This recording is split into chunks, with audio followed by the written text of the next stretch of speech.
Simply Christian. What does it mean to be simply Christian? First of all, I'm Christopher John Joseph, born into the Jewish Christian Catholic Church in 1957. I left when I was 16 because of the Jewish religion. Jesus was a pacifist, and so I left because they weren't teaching that. And also they said that there's only one God in this big book called the Bible, which has two different religions in it. It's not the Christian Bible, it's the Jewish religion, with most of it is the Jewish religion. And then there's a little bit with the Gospels. And then at the end there's a thing called the Book of Revelation, which is the Book of Daniel, again from the old Jewish religion, that someone's dumped at the back of the Gospels. As a simple Christian, these are the truths I want to share with you. First of all, I've had to put out a translation of the Gospel of Jesus Unplugged for true Christians who are not Jewish Christians. I'm not a Jewish Christian. I try to explain to people what that means. I'll do it very briefly here. I'm not a Jewish Christian. I don't worship the two-headed God of Yahweh, sort of thing. So I only follow Jesus to this divine source of love. So the Gospel of Jesus Unplugged is a translation, and I've removed all the Jewish overlays and all the various inflections that may lead you astray from what he's trying to say about waking up and becoming spiritual and filling yourself with light and love. And it's very important because, first of all, the simplest way to talk about it is this: the Jewish religion is not monotheistic; it's dualistic. There are two gods. There's a brutal war god that we see at Jericho, committing genocide, murdering every man, woman, and child, and stealing the gold, the silver, and the brass, and taking it back to the temple of Yahweh, and burning the place to the ground, and the Jews steal it. Now Yahweh directs them to go and do that, and they go and do that, commit murder and theft, and then they say, "Thank you so much, Yahweh, you're such a great God." Now the Egyptian god Sekhmet breathes fire and also helps the Egyptians go and invade and steal and kill land. And the Greeks had their war god, and the Romans had their war god Mars to increase their empire. The Jews had the same war god. All called them different names, but it's the exact same war god. So this Yahweh of the Jews also breathes fire to incinerate you. That's a war god. Now, everyone else had a god of love and peace. So did the Jews. They had another god. And that god is found in Leviticus. If a foreigner is amongst you, say a family from Jericho, look at them as if they're Jewish and love them like you would a Jew. Now that God says, if some people from Jericho come up and they're mingling among you, treat them as if they're Jewish and love them as you would a Jew. When they go to the other God says, I go down to Jericho, they're not Jewish. Wipe them out, murder every little child and woman and pregnant woman and old man, kill them all with a sword, take their gold and treasure and bring them back to my temple and steal all the land and burn the place to the ground. I'm giving it to you, says Yahweh. They're two different gods. Now, I knew that at 16 and I left because I wasn't going to put up with that sort of crap, that sort of lying. Why are they doing that? I thought, I'm out of here. But I took Jesus with me. I said, come on, Jesus, we're getting out of here. So I went and studied Buddhist teaching because Buddhists are pacifists. They wouldn't even teach that. They weren't even teaching that Catholics have to be pacifists. It's just hopeless. So they just destroyed so much of his teachings. But they got the charities. So then you've got Jesus saying God is love and nothing but love. So therefore we know it's not Yahweh because there's two gods. So the Jewish religion is dualistic, two gods. That's the first thing you have to understand. If you don't understand that, you're never going to get out of the trap that the Jewish religion's poisoning and entangling Jesus and the loving Creator in it. They're all entangled in it. And once you cut ties with the Jewish religion, you'll be much more able to understand the way to get to heaven. Then you've got to rip out the book of Revelation, because that's the book of Daniel, that an apocalyptic Jew wrote to destroy the image of Jesus, the loving Creator, to assassinate them. That is a stinking, slanderous book. That person coming on the clouds is a satanic war god figure, and the power behind it is a war god. Destruction, death, disease, sickness, starvation, poisoning the rivers. That's a war god, a killer, a murderer. Yahweh won, the war god. Sekhmet of the Egyptians, war god. Mars, war god. They're all the same, murdering, killing, death, destruction. So that book has to be ripped out and burnt, because that is a satanic book. That is literally a satanic book, a war god satanic book at the very end of the Gospels. Next to Jesus, you've got a Satan book. You've got a book dedicated to Satan in all the Jewish Christian churches in the world and all the Bibles of the world, which is the book of Daniel from the old religion, and the Jews were worshipping a satanic war god. Jesus said, "You're children of your father Satan. He was a murderer and a liar from the start. You do the lust and desires of your war god." All war gods are satanic, and Jesus called it out. You're worshipping a satanic war god. You've got that Satan war god right next to Jesus in the church. You've got to come out of this delusion. It's like you're all drugged or something. I understand you're indoctrinated and having your brain washed, you've been told it since you're a little child, but use your own brains for heaven's sake and your own sake. So once you've got that truth, you don't need the Jewish religion. You don't need the book of Revelation. That's going to lead you astray. That'll lead you back to worship the war god of the Jews again, to kill. No. Jesus is only love. And as I say, that's why I had to do this book. I had to write a better translation of the Gospels. You won't find any references to the apocalypse in these Gospel translations. And it's still written quite traditional. You'll find it quite easy to follow, to read. So Jews have two gods. Christians have one God. That God's only a perfect God of love, and I mean perfect, pure love. That's where Jesus got his power from, to heal. Pure love heals, restores, lifts up, gives life. Love gives life. The satanic war god of the Jew murders, kills, takes life, steals. And Sekhmet, Mars, and all war gods do that. Only this pure God of love gives nothing but love. Jesus became at one with this God of love, and he said to Philip, "If you see me, Philip, you see God."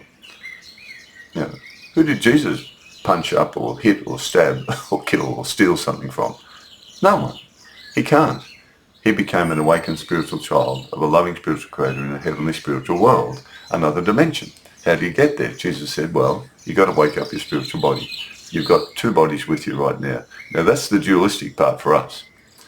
As Christians, we do have two bodies, but they have to become at one in purpose. So there is a duality going on as a Christian. I've got a body of flesh, but I've also got a spiritual body, Jesus said, but you can't see it. And then I said, well, how do I know I've got it? He said, well, you've got to clean your mind out of all the filth that's in it, all the evil, all the hatred. And once you clean the inside of the cup out, he said, right out, and you're filled with nothing but this loving spiritual life force from heaven, because that's the only thing that gives your spirit life. Potatoes won't do it. Spiritual bodies don't run on potatoes. They run on a spiritual life force that's in the heavenly spiritual universe and spiritual world. It's a different universe. It's a different world. It's a different dimension. You can only go there in the spiritual body.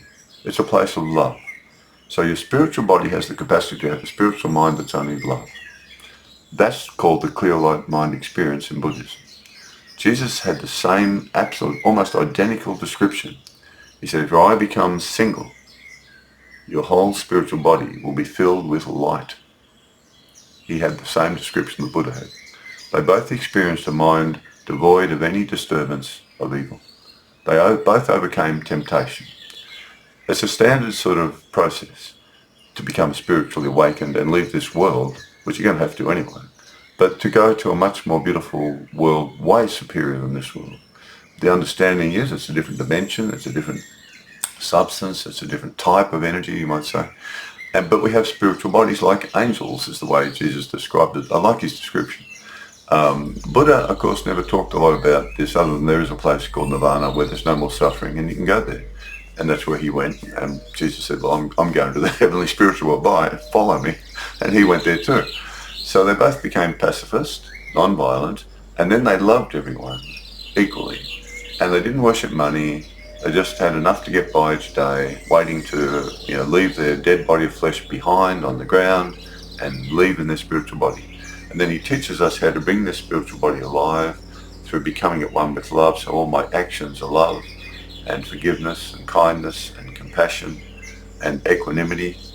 And once I start doing those things, then this loving life force from heaven can start flowing into my spiritual body and then out through my physical body.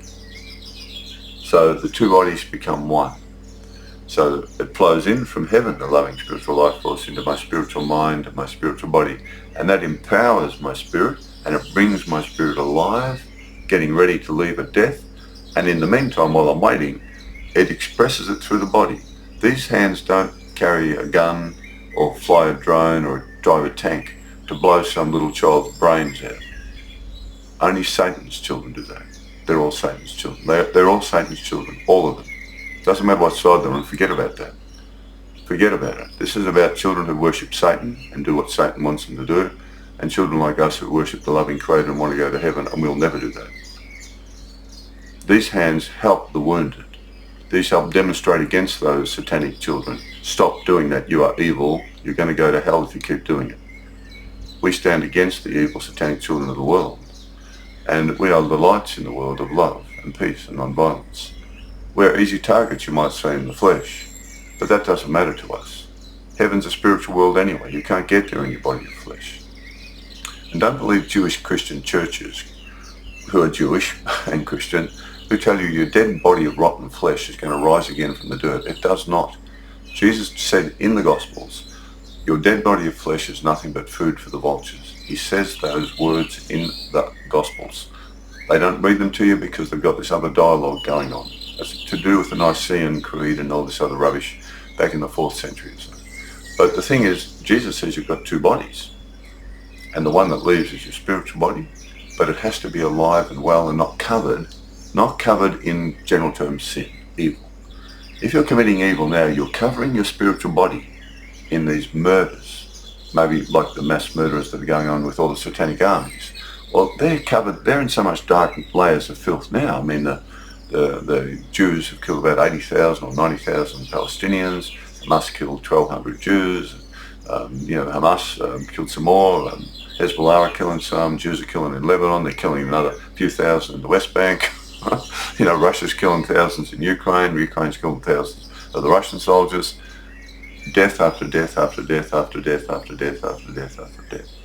Their little tiny spiritual bodies now have only a tiny little spark of life left in it. It won't go out, I don't believe, because the loving Creator doesn't destroy them. What they're going to have to do, unfortunately, is go through all the deaths that they caused after they die. That's karma, or reaping what you sow, or with what measure you give, you shall receive, as Jesus taught. So the law of spiritual karma does exist. Jesus taught it and Buddha taught it. It's a spiritual law. It's like gravity. You can't see it, but we're all under the effect of gravity. We're all affected by it, everyone. You can't see the law of karma, but everyone is under the law of karma and will be affected by it when you die. Sometimes it happens while you're alive. You rob a bank and you end up in jail. Well, that's karma. You shouldn't have done that. We'll rob you of your freedom since you robbed the bank of money. So there's instant karma, as John Lennon would say. So this is the dynamic. See, Jesus' teachings are universal. Every single human child on the earth has a spiritual body and a body of flesh.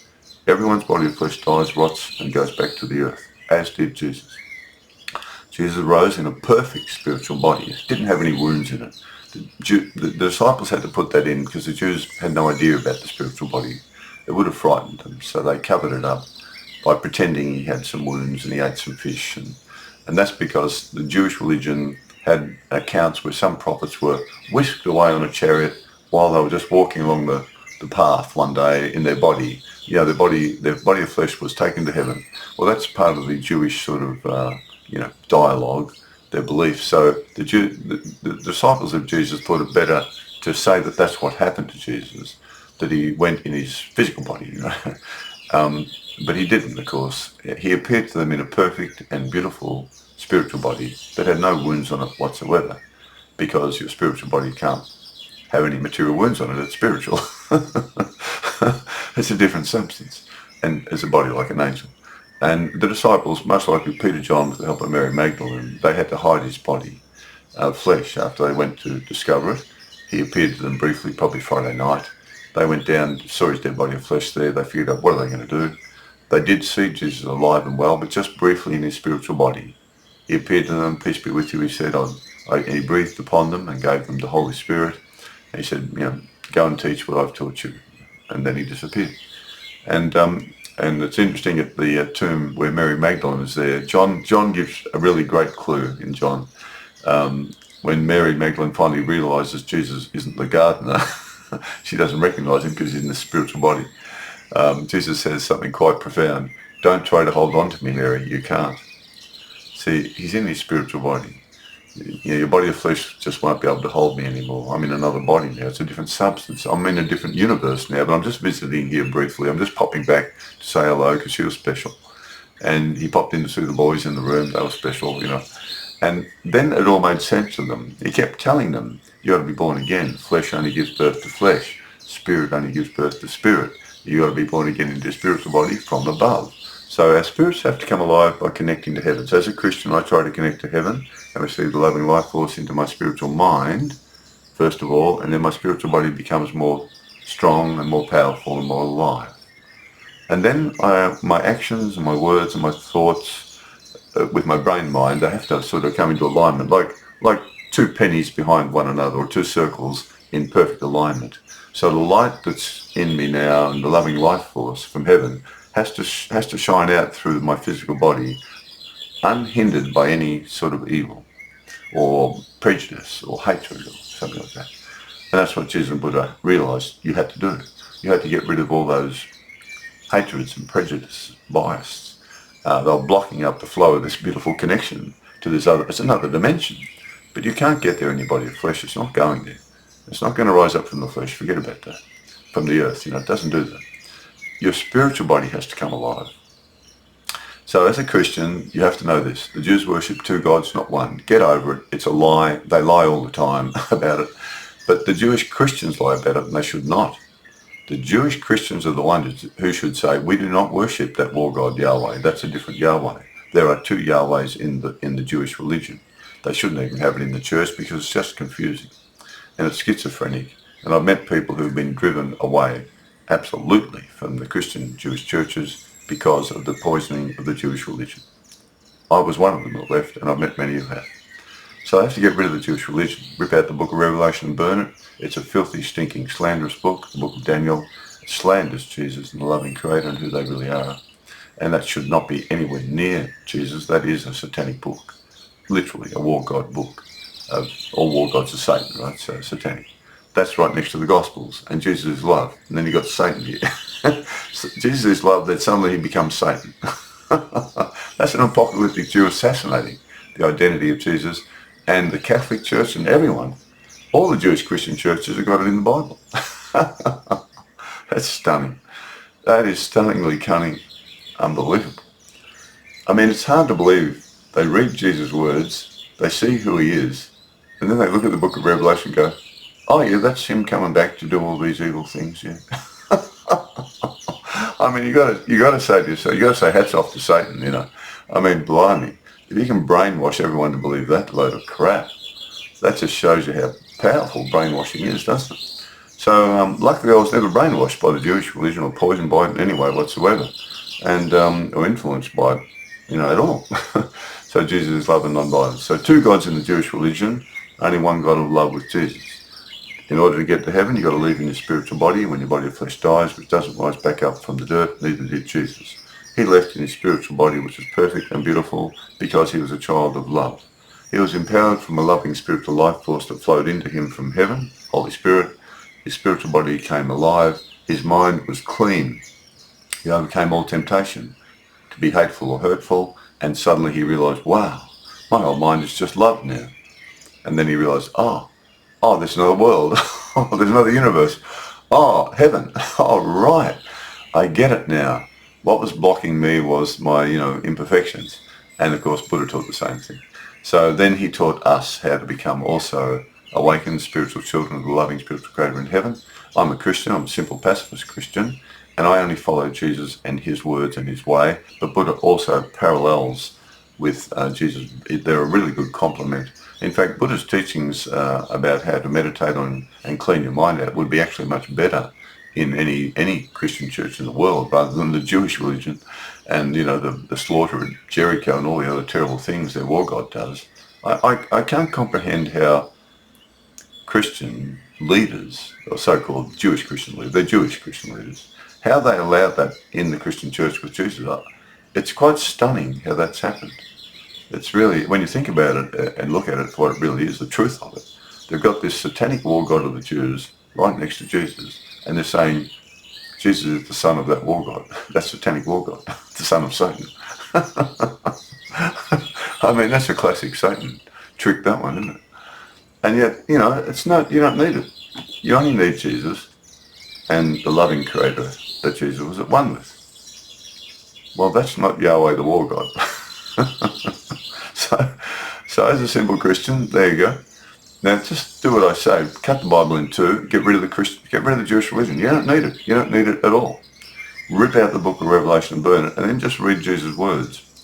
And if you want a sort of a much better translation of the Gospels, because I remove the apocalyptic lies and I streamline his words into the focus that he intended, which we have two bodies with us right now. You must move into your spiritual body. It must be at one with love. Otherwise you won't enter the heavenly spiritual world in your spiritual body when your body of flesh dies. He said it over and over and over, and I do my best to do some explanations as I go through the gospel readings about these exact teachings of Jesus. And as a spiritual Christian who always saw him as love and non-violence, and I'm a pacifist Christian, then the thing is, I can see this quite easily, but I never bothered looking into why they've perverted his teaching so much, or why it happened historically. And so I did do that. And so that's available. There's another book, The Teachings of Jesus Unplugged, where I go into more detail as to what happened, how the church became corrupted under Constantine, and how the Jews worship two gods. I give examples of how they worship a war god and another god of love, and such things, to make sure you understand that this isn't just my opinion. This is just a fact. This is just the truth.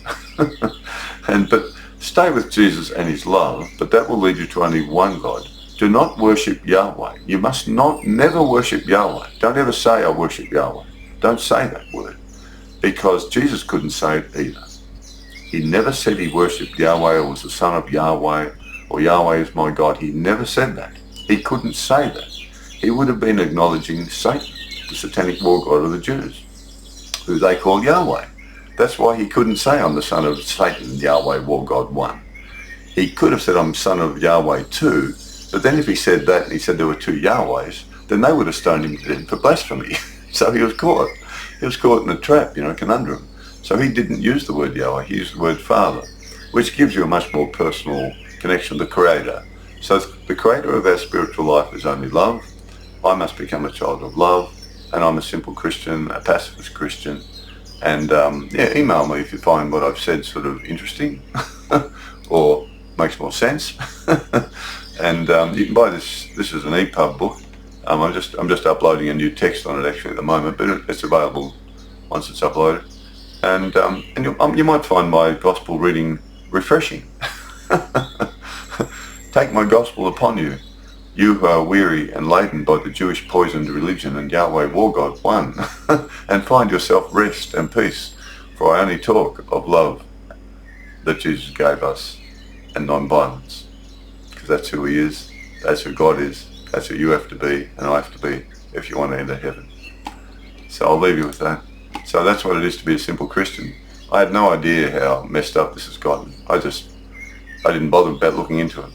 But I thought they really did sort of call me to do it. I'm a gardener, you see. So as a gardener, of course, you're involved in a lot of things that are natural.